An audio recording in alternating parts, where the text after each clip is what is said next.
The security guard put his hand on my elbow at 11:40 on a Tuesday night and walked me out of a building I paid for, like a woman who'd wandered in off the street looking for a warm place to sleep. I didn't resist.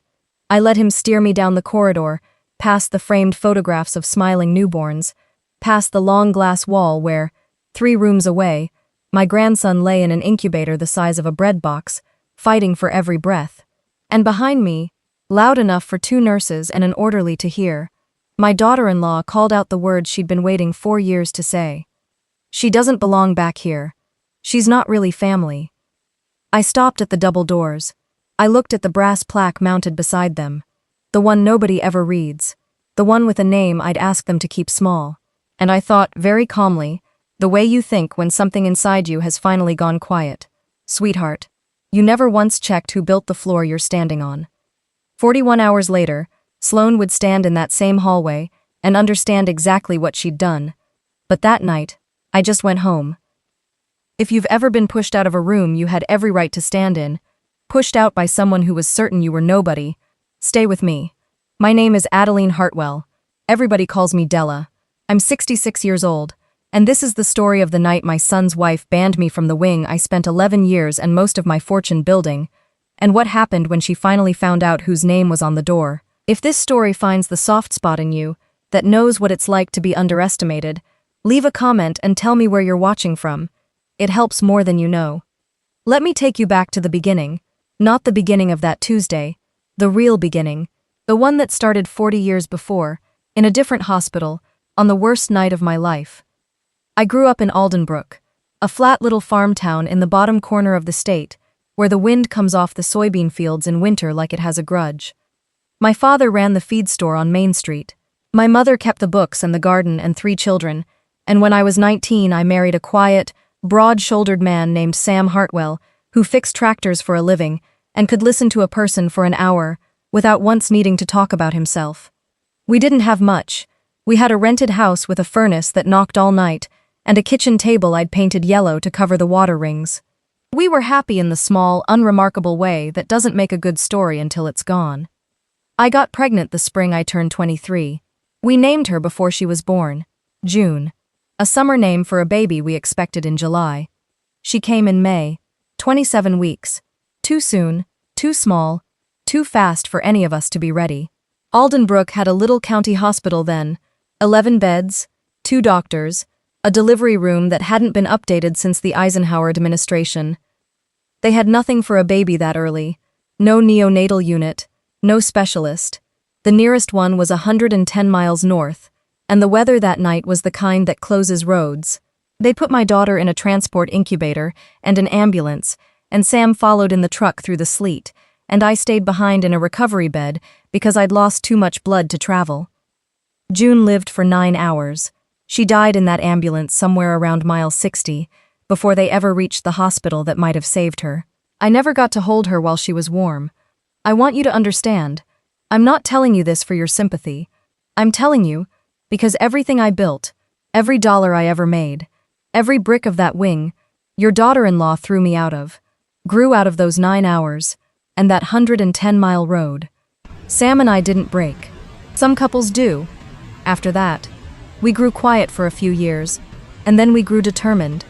Sam said one night, sitting at that yellow table, "We can't bring her back, but maybe we can make it so no other family has to drive that road." I didn't know yet what that would cost or how long it would take. I just knew he was right. We bought the feed store from my father when he retired. Then we bought the hardware store next door when old Mr. Pell passed.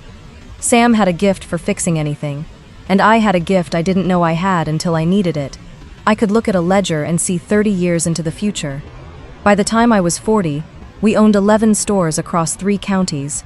By the time I was 50, it was 43 stores across 3 states, and a man from the city offered me a number for the whole company that made me sit down on the floor of my office and laugh until I cried. I want you to hear this part clearly, because it matters for everything that comes later. We never changed how we lived. I drove the same dented green pickup I'd had for 19 years. I bought my clothes from the same plain catalog. Sam and I stayed in the farmhouse we'd bought when the business was just getting started, with the porch that needed painting, and the kitchen table I'd dragged from house to house for 4 decades. The people in Aldenbrook knew me as Della from the hardware store, the lady who'd give you store credit when your crop came in late, and never once called the loan. They did not know the number the man from the city had offered. They didn't need to. Money, the way I was raised, is a private thing, like prayer. Sam died when I was 58. His heart, fast and quiet, in the garden, on a Sunday. I found him beside the tomato cages with the hose still running. After the funeral, I did the thing we'd talked about for 35 years and never quite found the time to finish. I went to Collie County Regional, the big hospital 2 towns over, the one that had grown up while our little county hospital shrank and finally closed. I sat down with their foundation director, a careful young woman named Priya, and I told her about June, and about the road, and then I wrote the first check. It took 11 years. 11 years of architects and permits and zoning fights and a board that kept losing its nerve. I funded all of it. The building, the equipment, the helicopter pad on the roof so no family would ever again have to drive 110 miles through sleet. The most advanced neonatal intensive care unit in the bottom third of the state. 48 bassinets, a milk bank, family suites so no mother would ever have to leave her baby alone overnight. I gave them nearly everything Sam and I had built, and I kept just enough to live the quiet way I'd always lived. There was only one condition. I didn't want it named for me, and I didn't want it announced. I'd seen what happens to people whose generosity becomes a costume they have to wear. So the donor of record is a small foundation with a plain name, the Junebird Trust, and the only place my own name appears is a brass plaque the size of a paperback book, mounted low beside the double doors, where the light is bad and almost nobody looks. It says, "In memory of June Hartwell, who showed us the way, given in love by her family." That's it. Most of the staff who work that floor have never read it. I liked it that way. I'd visit every May, on her birthday, and bring coffee and warm cinnamon rolls for the night nurses, and a few of the long-timers would hug me and call me Miss Della, and that was enough. That was more than enough. Now let me tell you about my son. Theo was born when I was 35, 12 years after June. We had stopped hoping by then, and there he was. This serious, dark-eyed baby who grew into a gentle, music-loving boy who'd rather give in than fight. He played 4 instruments by the time he was 16 and became a high school band teacher because he genuinely could not imagine a better way to spend his life than standing in front of 40 teenagers, teaching them to make something beautiful together. He is also, and I say this with all the love in my heart, the kind that doesn't always have a spine to stand on, and that is the soft place where the trouble got in. Theo met Sloane 4 years ago. She was 25 then, 2 years out of design school, working in luxury real estate staging, the business of making other people's empty houses look like the lives strangers want to buy. She was beautiful in a careful, photographed way, the kind of beauty that's a full-time job. She had a plan for everything, where they'd live, what their wedding would look like, what kind of people they'd be seen with. And she had decided, somewhere very early, exactly what I was. I was the rural mother-in-law in the dented green truck. I was the woman in the plain catalog coat who showed up to their engagement dinner at a restaurant where the entrees cost more than I'd spend on groceries in a month, and ordered the soup because I genuinely wanted the soup. To Sloane, I was an embarrassment to be managed. A small-town shopkeeper's widow who'd raised a sweet boy somehow, and who needed to be kept at the edges of the frame so as not to spoil the picture. I never corrected her. I want to be honest about that, because some of you are going to wonder why I let it go on so long. The truth is, I'd spent a lifetime not telling people what I was worth, and the habit was a deep one. And more than that, I loved my son, and my son loved her, and I had buried a husband and a daughter, and I knew better than most that you do not get unlimited time with the people you love. So I swallowed it. I swallowed 100 small things.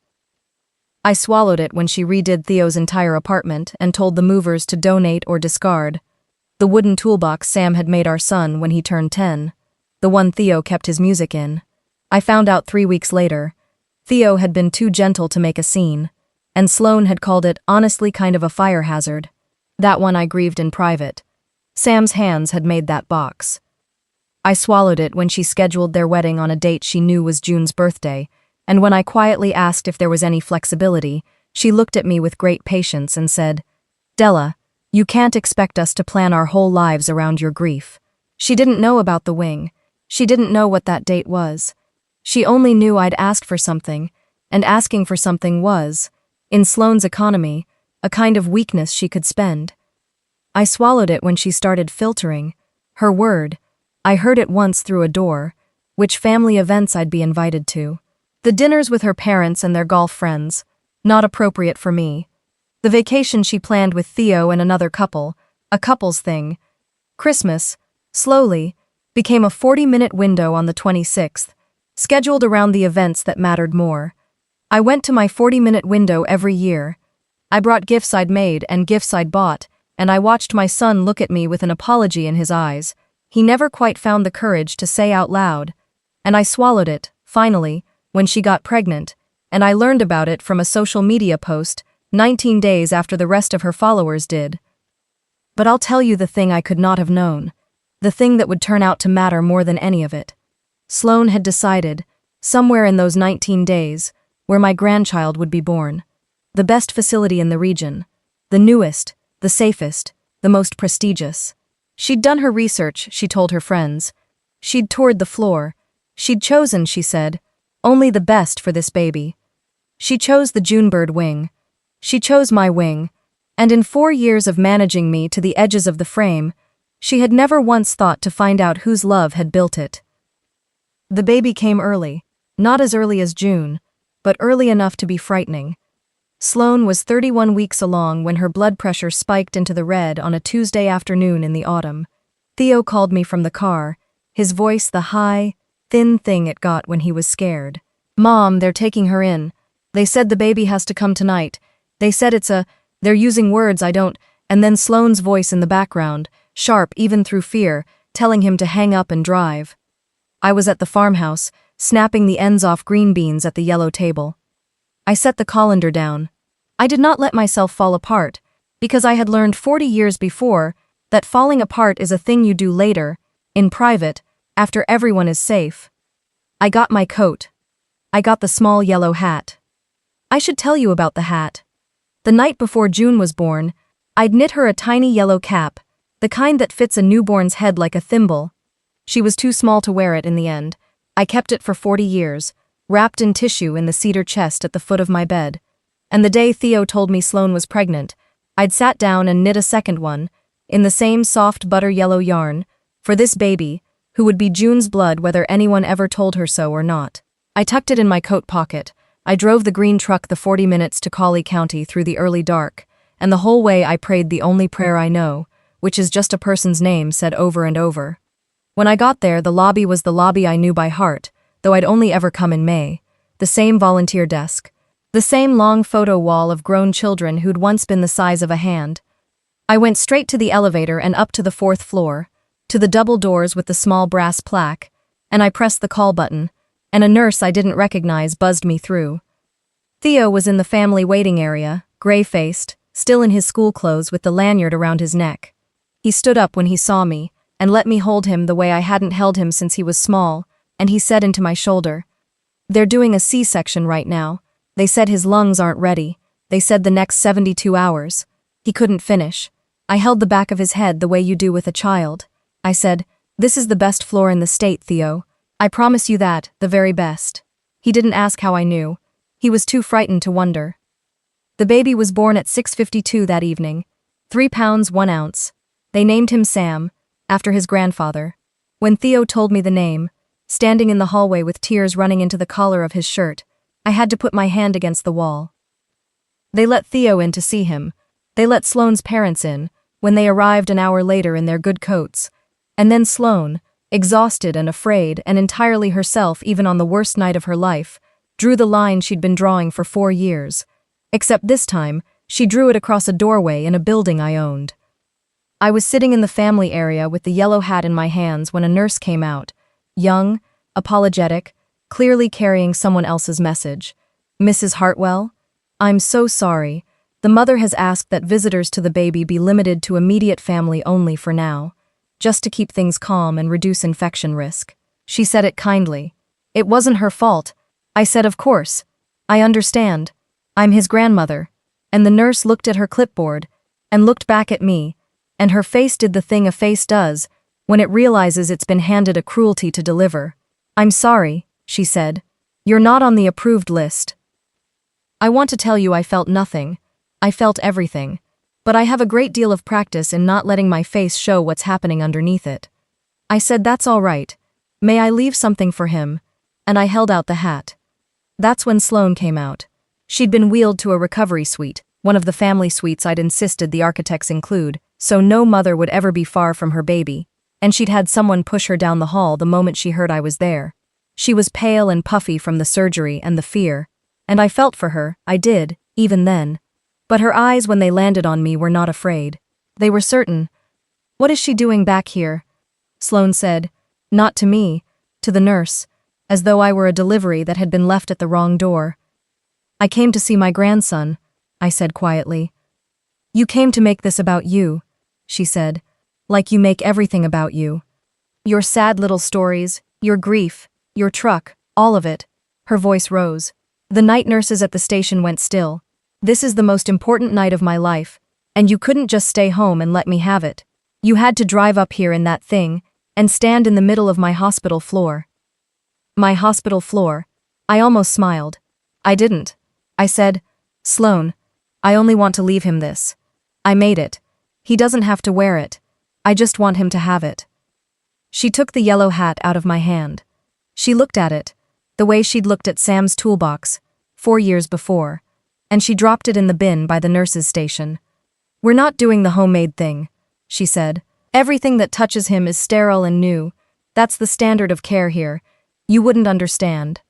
Then she turned to the nurse, and she said the thing, and I think she'd been saving it. I think it had been sitting in her like a coin she couldn't wait to spend. "She doesn't belong back here. She's not really family. Call someone, please, and have her escorted out." And they did.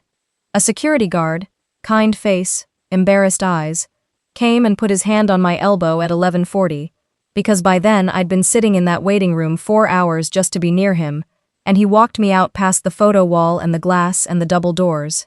And behind me, Sloane's voice climbing, "She doesn't belong back here. She's not really family."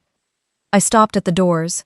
I looked down at the small brass plaque in the bad light, in memory of June Hartwell, who showed us the way, given in love by her family. I thought of the bin. I thought of the yellow hat lying in the bin, the twin of the one in my cedar chest. And then I did something I'm not proud of and not ashamed of either.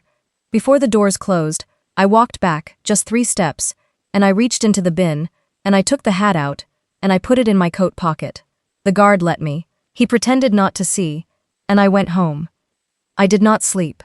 I sat at the yellow table until the windows turned gray, with both hats in front of me, the 40-year-old one and the new one, side by side, butter yellow in the dawn.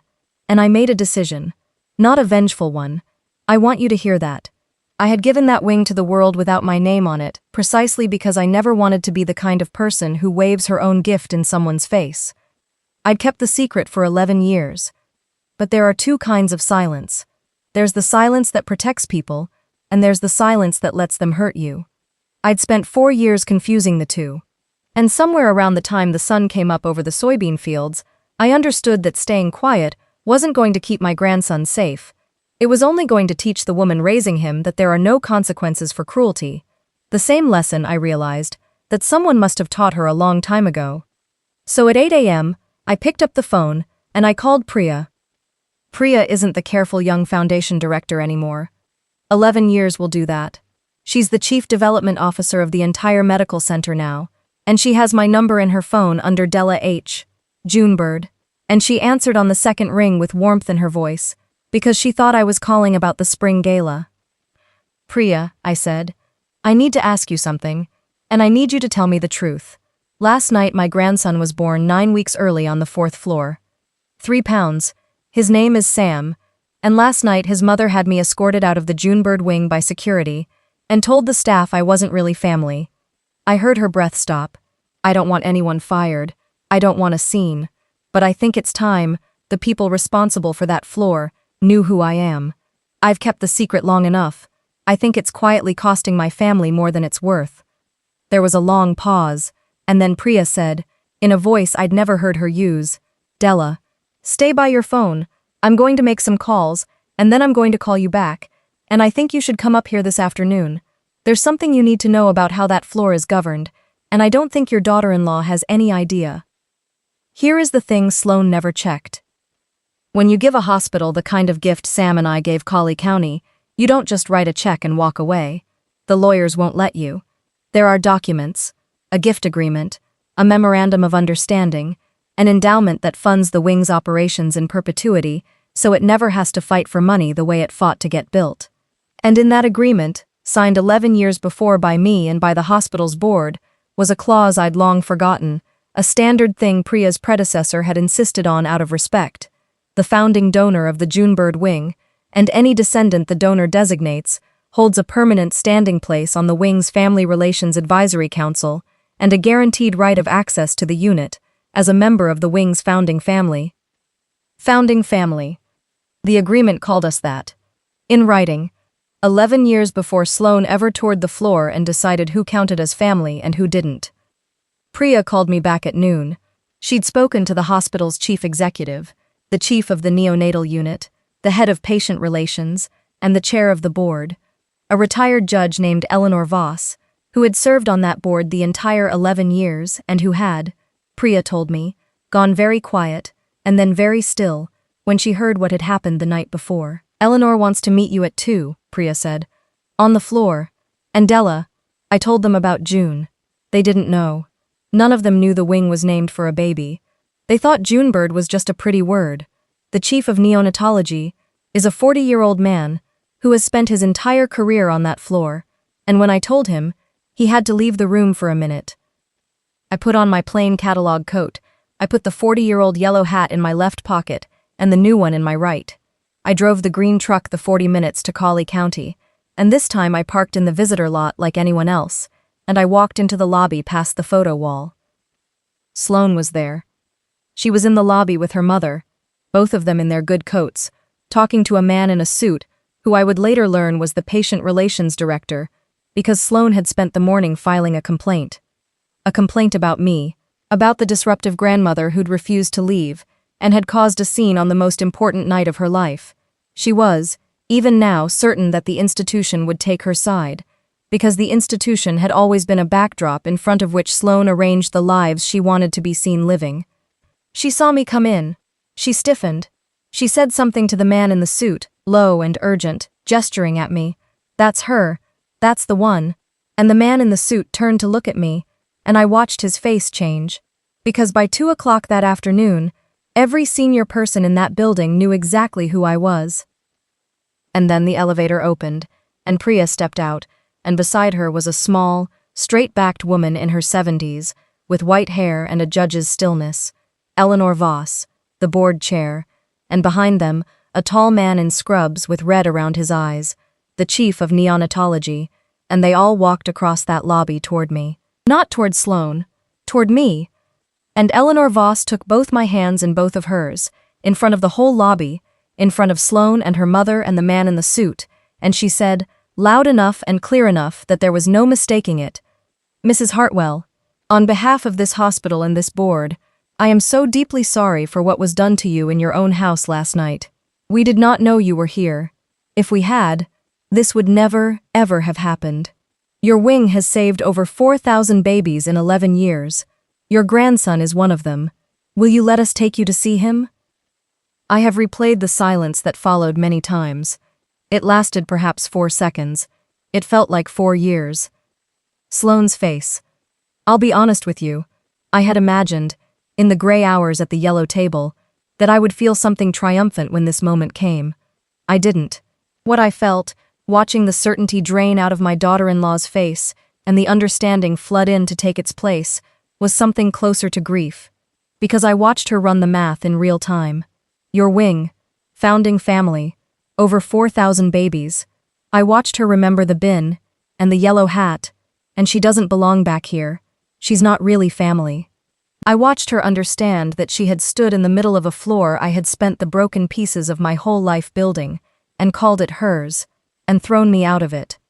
Her mother said, Sloan, what is she talking about? Sloan.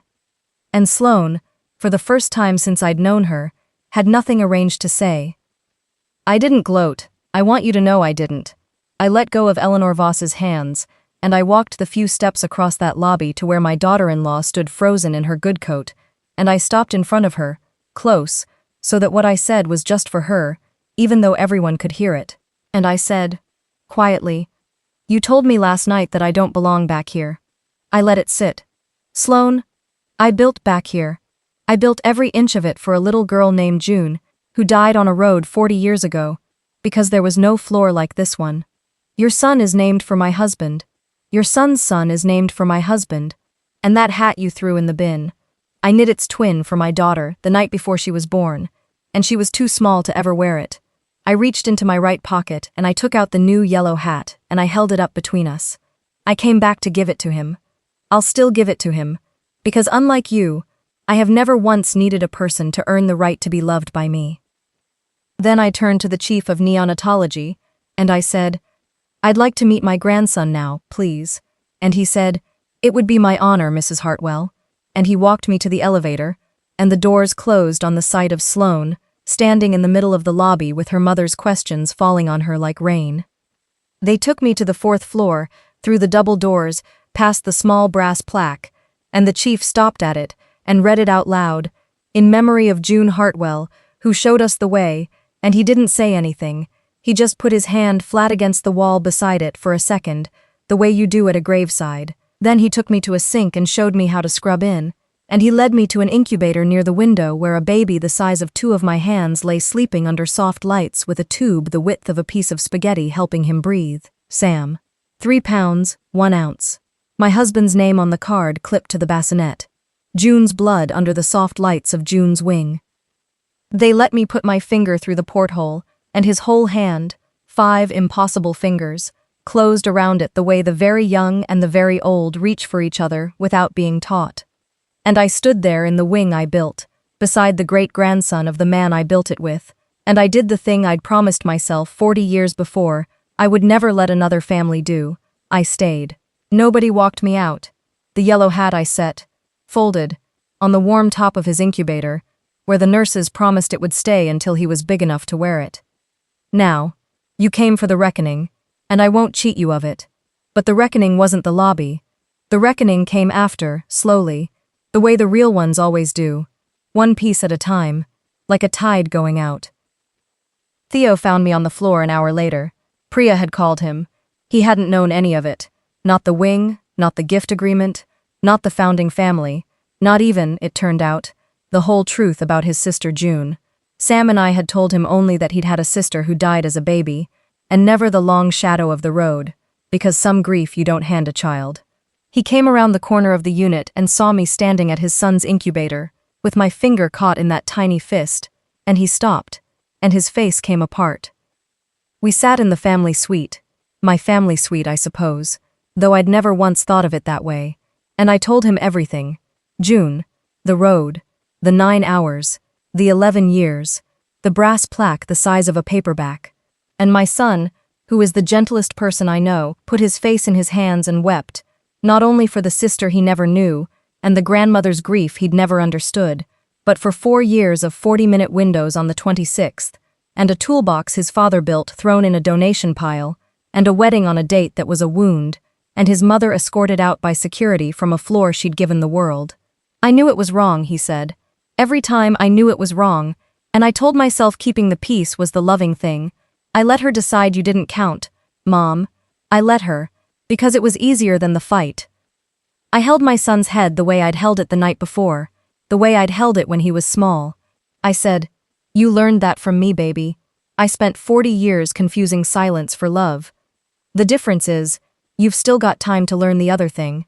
And he asked me what the other thing was. And I said, "That love that won't draw a line isn't soft. It's just scared. And being scared has consequences you don't get to choose. Last night I learned them in a hallway. The consequences arrived for everyone. In the days that followed, the way lab results come back, one at a time, clinical, impossible to argue with. The hospital, mortified, conducted what they called a review of the access incident. Nobody was fired. I'd asked them not to, and I meant it. The nurses had only been following a mother's instructions, and the young one who'd had to tell me I wasn't on the list sent me a card so kind I cried over it. But patient relations quietly closed Sloane's complaint against me, and the man in the suit personally apologized to me twice, and the board voted within the week to formally seat me on the Family Relations Council I'd been entitled to join for 11 years and never had, because I'd been too private to claim it. Sloane's parents found out everything. Her mother, it turned out, had spent 4 years bragging to her golf friends about the modest, salt-of-the-earth in-laws her daughter had married into. They own a little hardware store. Isn't that quaint? And learning that the quaint hardware widow had given away a fortune that would have made their entire country club gasp did something to that family's certainties that I doubt ever fully healed. I take no pleasure in that. I take no pleasure in any of it, but I won't pretend I didn't notice the calls that started coming, suddenly warm, suddenly interested in Sunday dinners. I let most of them go to voicemail. Sloane did not apologize for 9 days. I want to be precise about that, because it matters. 9 days, while her son grew from 3 pounds to 4 under the lights I'd hung. When she finally came to the farmhouse, she came alone, and she sat at the yellow table I'd painted to cover the water rings 40 years before, and she was not, at first, sorry. She was rearranged. She'd had 9 days to understand that the woman she'd built her whole comfortable contempt on top of was the wealthiest, most consequential person she'd ever stood next to, and her first instinct, I watched it happen, was to try to convert that into a new arrangement of the lives she liked to be seen living. I had no idea, she kept saying, if I'd known. And I stopped her. Gently, but completely. I said, Sloane, if you'd known is the whole problem. You'd have let me back there. If you'd known I was rich. You'd have framed the yellow hat. You'd have put the brass plaque on your social media. That's not better than what you did. That's the same thing wearing a nicer coat. She went quiet. I don't want you to love me because I funded the floor. I wanted you to let me love my grandson because I'm his grandmother. Those are different rooms, sweetheart, and you've never once been able to tell them apart. I suspect somebody taught you that a long time ago, and I'm sorry for that. But I'm done paying the tuition on it. And then something cracked, the way it sometimes does when a person who's never had to be real runs entirely out of arrangements. She started to cry, and for the first time it wasn't strategic. She told me about her own mother, and what love had cost in that house growing up, and what you had to be to earn a seat at that table, and how the only safety she'd ever found was in deciding who counted before anyone could decide it about her. I won't share all of it. It's hers, but I'll tell you I believed her, and I'll tell you I felt that old pull, the one that had kept me silent for 4 years, to make it all smooth again. To say it's fine, it's forgotten, let's just move on. I didn't. That was the thing I'd learned in the hallway. I said, I hear you, and I'm not going to pretend it didn't happen, because that's what my silence did for 4 years. It pretended. Here's what's true now. I'm Sam's grandmother. I will be in his life. Not on a list you control, not in a 40-minute window. As his family, the way the agreement I signed 11 years ago already says I am. You don't get to grant me that anymore, because it was never yours to grant. But, and here I reached across the yellow table and put my old hand over her young one, I'm not your enemy, Sloane. I buried a daughter and a husband, and I am not interested in burying a relationship with the mother of my grandson if there's any way on God's earth to save it. So when you're ready, really ready, not arranged ready, there's a seat at this table. It's yellow and it's chipped, and I painted it myself, and it has held more grief and more love than any table you'll ever stage. You're welcome at it, but you'll come as family, not as someone deciding who family is. She stayed for 2 hours. We didn't fix everything. You don't, in 2 hours, or in 9 days, or maybe ever, all the way.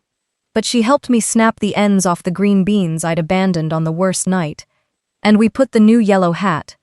They'd let me bring it home to wash it, the soft way, by hand, in the dryer's gentle cycle, and when it came out warm she held it, this woman who'd called it unsterile, and dropped it in a bin, and she said, very quietly, will you tell me about June, the real story, the whole thing? And I did, and she cried again, the unarranged way. And that, more than the lobby, more than the brass plaque, more than 4,000 babies, that was the moment I let myself hope. Little Sam came home from my wing 9 weeks later.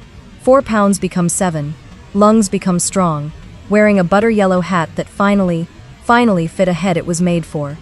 There's a photograph of it on the wall of the farmhouse now, next to a photograph of a man beside his tomato cages, next to a tiny tissue-wrapped cap I never had to take out of the cedar chest again, because its twin was out in the world, warm, on a living child.